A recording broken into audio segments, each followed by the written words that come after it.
Alors les principales indications des blocs du pied, c'est simple, c'est toute la chirurgie de l'avant-pied.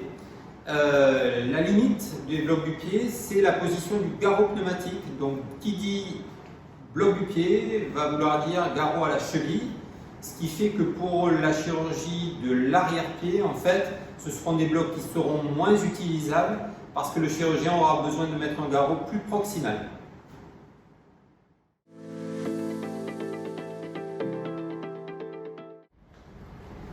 Alors les blocs de cheville sont réputés des blocs douloureux lors de la réalisation. C'est pas tout à fait vrai. Il y a quelques petites techniques pour éviter la douleur lors de la réalisation de ces blocs.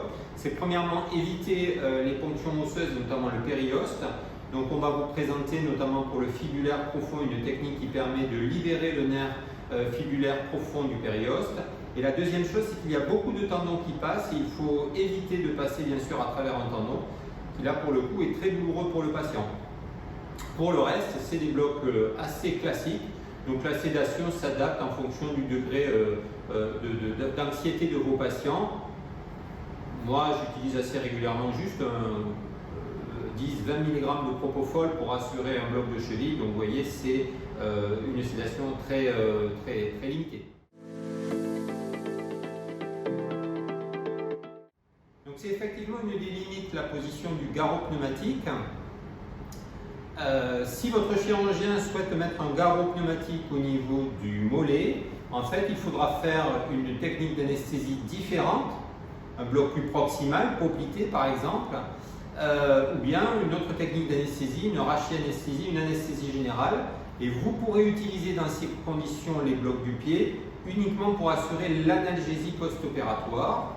Dans ce cas-là, c'est très simple, il n'y a que deux nerfs qu'il faut bloquer et qui assurent l'innervation de l'os. C'est le nerf fibulaire profond et le nerf tibial que vous associerez donc à une autre technique d'anesthésie.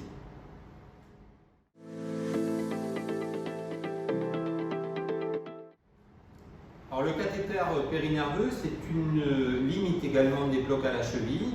On est sur des branches terminales du nerf sciatique. L'os est innervé en fait par deux de ces branches terminales, le nerf tibial et le nerf fibulaire profond. Et donc on ne va pas pouvoir mettre deux cathéters pour assurer une analgésie complète de l'os. Donc le cathéter ne me paraît pas être l'indication principale dans les blocs de cheville. Il faudra utiliser en fait des adjuvants et dexaméthasone bien entendu pour prolonger la durée d'analgésie. Et on peut compter avec de la dexaméthasone 10 mg intraveineux, une analgésie de l'ordre de 24 à 30 heures.